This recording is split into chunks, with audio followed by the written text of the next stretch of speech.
Hey everyone, welcome back for another deep dive. One thing we keep hearing from small business owners is this question. Should I spend my time on social media or build a website? Yeah, it's a big question. And to be honest with you, I was a little surprised by some of the research you shared. Really? What surprised you? Well, I always thought of a website as like the place you go to get basic info, Hmm. contact details, maybe a product list. But the research suggests it's about way more than that. Like it can actually affect how customers see your business, Yeah, like legit or not. absolutely. It really impacts their perception of your credibility. One of the articles even used the phrase digital storefront. Oh, I like that. Yeah. So it's not just a temporary, pop-up shop kind of feel. It's more established. Right. It's a space where you can really showcase your brand, your values, tell your story in a way you just can't do on social media. Makes sense. Yeah. It's like if I see a business with only an Instagram page, I might wonder, are they serious? Exactly. A website allows you to present yourself professionally, offer detailed information, and build that trust that's so crucial for converting visitors into customers. Plus, it gives you a place to showcase all those glowing testimonials. Social proof. That's huge. Okay, so a website can definitely boost your credibility. Yeah. But what about the whole algorithm thing on social media? That was a big concern that came up in the research. Oh, yeah, the dreaded algorithms. It's the code that determines what people see, and honestly, it's a constant battle. It's almost like you're shouting into this massive crowd and you just hope someone hears you. And you never know where you'll end up in the feed. One day you're on top, the next buried. So it's unreliable for building a consistent audience. You just don't have that control, do you? Nope. Whereas with a website, it's your domain. You set the rules, you create the experience. No algorithm can mess with that.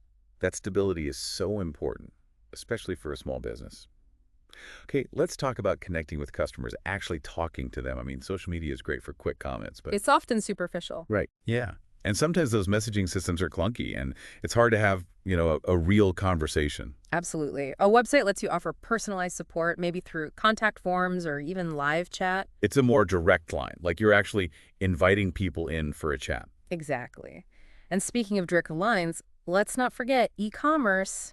So many businesses try to sell through social media, but I was just thinking, imagine trying to buy something complicated through Instagram DMs. right, it can be a nightmare. Limited payment options, awkward product displays, and checkout processes that make you want to pull your hair out. It's just not ideal for a smooth customer experience. And that's where a website shines.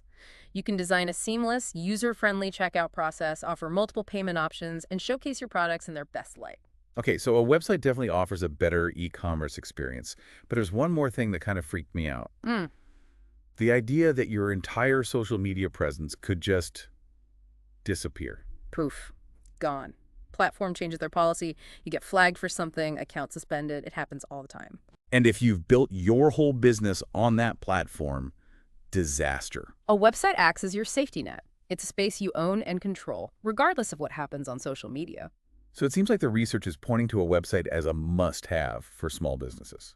Definitely. It gives you credibility, control, and a way to connect with your customers on a deeper level. But, and this is the big but, I don't think it's about ditching social media entirely. No, it's about finding the right balance, using each platform strategically to achieve your goals.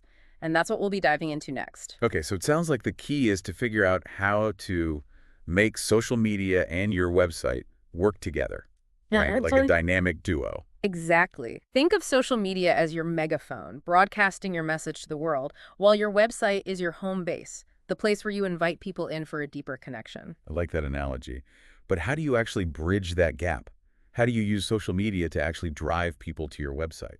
Let's say you're a bakery, right? And you've just created this amazing new line of cupcakes. Ooh, cupcakes. Okay, I'm listening. You post some mouth-watering photos on Instagram, maybe a quick video of you decorating them, and in the caption you say something like, head over to our website for the full menu and to place your order. Ah, so you're piquing their interest with those visuals and then giving them a clear call to action to go to your website. Exactly. And on your website, you can go into more detail about the ingredients, offer different flavor combinations, and even showcase customer reviews. So it's a win-win. Social media gets people excited and your website seals the deal. Hmm.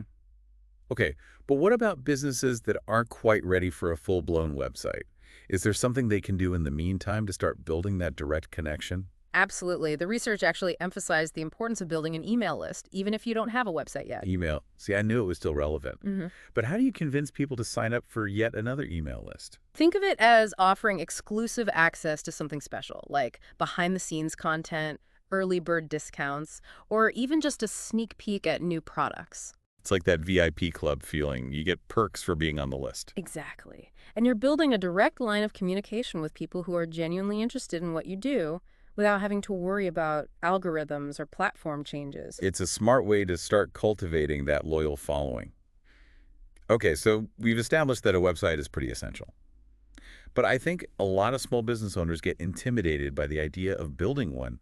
Like, where do you even begin? That's totally understandable. But honestly, building a website is way easier than it used to be. There are so many user-friendly platforms out there like Shopify, Wix, Squarespace. Okay, I've heard of those. But are they really that easy to use? Like, I'm not a tech whiz. You don't need to be. Most of these platforms offer drag-and-drop interfaces, pre-designed templates, and step-by-step guidance. It's like building with Legos, but for your website. That does make it sound less scary. Okay, so let's say you've built your beautiful website. Mhm. What kind of content should you actually put on it? It all comes down to providing value for your target audience.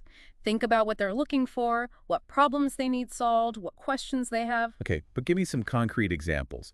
Like, what kind of content would work for, let's say, a personal trainer? Well, on social media, they might post short workout tips or motivational quotes. But on their website, they could offer in-depth blog posts about nutrition, create downloadable workout plans, or even host video tutorials. Ah, so you're providing that extra layer of detail and expertise that you just can't fit into a social media post. Exactly. And that helps you establish yourself as a thought leader in your industry and build trust with potential clients. So social media is like the appetizer, and the website is the main course. Yeah. And both are essential for a satisfying online experience. That's a great way to put it. And when you use both strategically, they complement each other perfectly.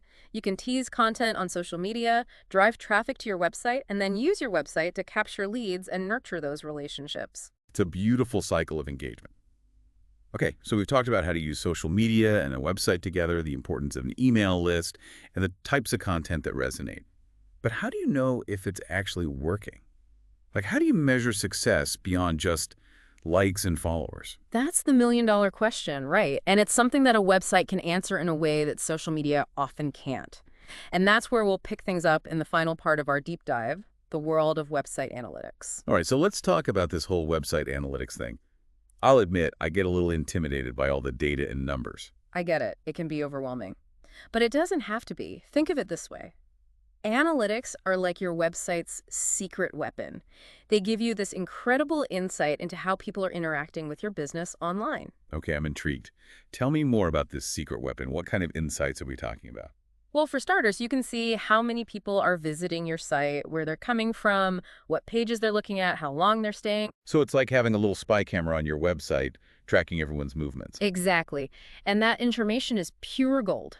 It tells you what's working, what's not, and what you can do to improve the overall experience for your visitors. Okay, I'm starting to see the value here, but can you give me a real-world example? Yeah. Like, how might a business actually use this data to make decisions? Sure. Imagine you're that personal trainer we talked about earlier. You notice in your analytics that people are spending a lot of time on your blog post about healthy breakfast recipes. Okay, so people are hungry for breakfast tips. What's next? Well, that tells you that there's a lot of interest in that topic.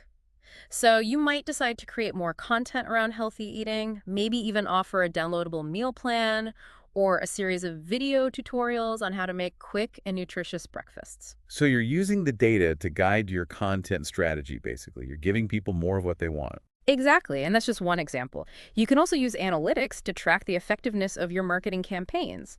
Like if you're running ads on social media, you can see how many people are clicking through to your website and what actions they're taking once they get there. So you can see if those ads are actually translating into leads or sales, right? It takes away the guesswork. Exactly. And you can use that information to refine your targeting, adjust your messaging, and make sure you're getting the most out of your marketing budget. I'm starting to realize that website analytics are like a superpower for small businesses. Mm. You have all this data at your fingertips, and you can use it to make smarter decisions about your marketing, your content, and even your product development. Absolutely. And the best part is most website building platforms offer built-in analytics tools, so you don't need to be a tech wizard to access this information. It's empowering, right? Yeah. You have the tools and the knowledge to really understand your audience and make data-driven decisions. Exactly. And that's what it's all about. Building a successful online presence isn't just about having a beautiful website or a bunch of followers on social media.